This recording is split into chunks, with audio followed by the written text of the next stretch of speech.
नमस्कार, मी पंजाब डक. तर महाराष्ट्रातल्या सर्व शेतकऱ्याला सांगू इच्छितो 30 मे पासून ते 5 जूनच्या दरम्यान दररोज वेगवेगळ्या भागात पूर्व विदर्भ, पश्चिम विदर्भ, दक्षिण महाराष्ट्र, उत्तर महाराष्ट्र, कोकणपट्टी, खानदेश सगळीकडे विखुरलेल्या स्वरूपाचा पाऊस सुरू होणार आहे म्हणून हा अंदाज लक्षात घ्यायचा.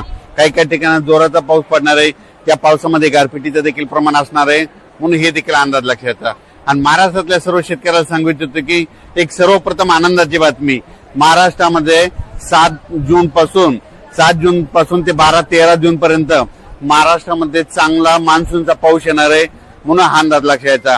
पण पहिली वेळ अशी आहे की या मान्सूनच्या पावसामध्ये वाऱ्याचं प्रमाण जास्त आहे. या मान्सूनच्या पावसामध्ये गारपीट होत नसते, पण या मान्सूनच्या पावसामध्ये मोसमी पावसामध्ये गारपीट देखील होणार आहे म्हणून हे देखील अंदाज महाराष्ट्रातल्या शेतकऱ्यांनी लक्षात घ्यायचा.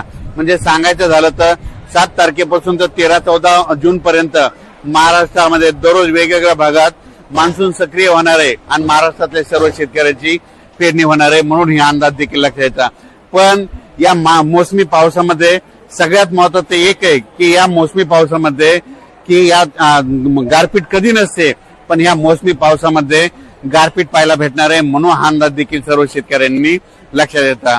आज मी या अयोध्या या ठिकाणी देखील पहाटे पाऊस झाला आणि महाराष्ट्राकडे मात्र 31 मे पासून ते 5 जूनच्या दरम्यान महाराष्ट्रामध्ये दररोज वेगवेगळ्या भागात विखुरलेल्या स्वरूपाचा पाऊस पडणार आहे म्हणून शेतकऱ्यांना शेतीची मशागतीचे कामे करण्यासाठी चांगलं योग्य ठरणार आहे म्हणून हे देखील लक्षात घ्यायचं.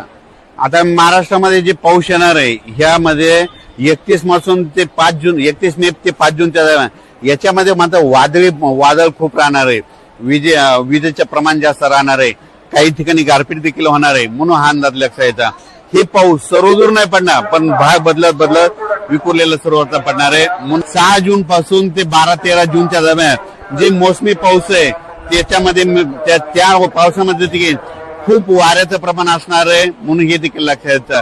तर तुम्हाला एक सांगतो, हे जे मोसमी पाऊस आहे ते काय होणार आहे, हळूहळू थोडा पुढं सरकत संपूर्ण महाराष्ट्र काय होईल 13-14 जून पर्यंत संपूर्ण महाराष्ट्रात दाखल होणार आहे. पण त्यानंतर काय होणार आहे, शेतकऱ्याची पेरणी मात्र 2-3 टप्प्यात होईल. जे गडबड करतील त्यांची ईदभर ज्यांच्याकडे ओल जाईल त्यांची पेरणी काय होईल 10-12 जूनला पेरणी लागल. काही जणांची 15 ते 20 दरम्यान पेरणी लागल आणि त्याच्यामधून काही जर उरले तर 25 जून ते 30 जूनच्या दरम्यान त्यांची पेरणी लागल आणि त्याच्यामधून जर काही उरले तर 10 जुलै ते 15 जुलैमध्ये एक पाऊस पडणार आहे, त्यामध्ये त्या शेतकऱ्याची पेरणी होणार आहे. पण महाराष्ट्रामध्ये मात्र मान्सून येण्यासाठी खूप पोषक वातावरण आहे. फक्त 2 दिवस 29 आणि 30 2 दिवसात उष्णतेची तीव्र लाट राहणार आहे. 31 मे पासून राज्यातलं वातावरणात बदल होईल. 1 जून पासून काय होणार आहे, उन्हाचा पारा जवळपास 2.5 अंशापासून तर 33-34 अंशापर्यंत वेगवेगळ्या भागात जाणार आहे म्हणून हा अंदाज देखील महाराष्ट्रातल्या शेतकऱ्यांना लक्षात घ्यायचा.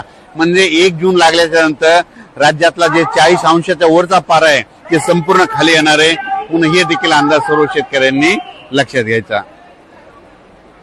आपल्या महाराष्ट्राच्या बाजूला तेलंगणा, कर्नाटक आणि आंध्र प्रदेश या राज्यातले सर्व शेतकऱ्याला सांगू इच्छितो की तुमच्याकडे महाराष्ट्राच्या अगोदर तुमच्याकडे मान्सूनचा पाऊस दाखल होणार आहे म्हणून हे देखील लक्षात घ्यायचं. त्याच्यानंतर मध्य प्रदेशच्या शेतकऱ्याला सांगू इच्छितो की आता 29, 30 आणि 31च्या दरम्यान मध्य प्रदेश, उत्तर प्रदेश म्हणजे उत्तर प्रदेशमध्ये अयोध्या आहे या ठिकाणी देखील काय होणार आहे, आणखी 2-3 दिवस पूर्व मोसमी जोरदार पाऊस बरसणार आहे म्हणून हे उत्तर प्रदेश शेतकऱ्यांनी देखील अंदाज लक्षात घ्यायचा.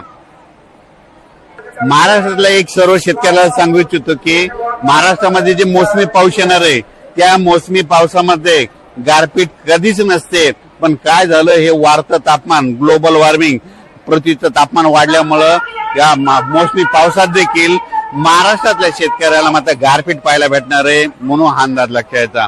अचानक वातावरण बदल झाला तर उद्या एक लगेच विषय दिला जाईल. धन्यवाद.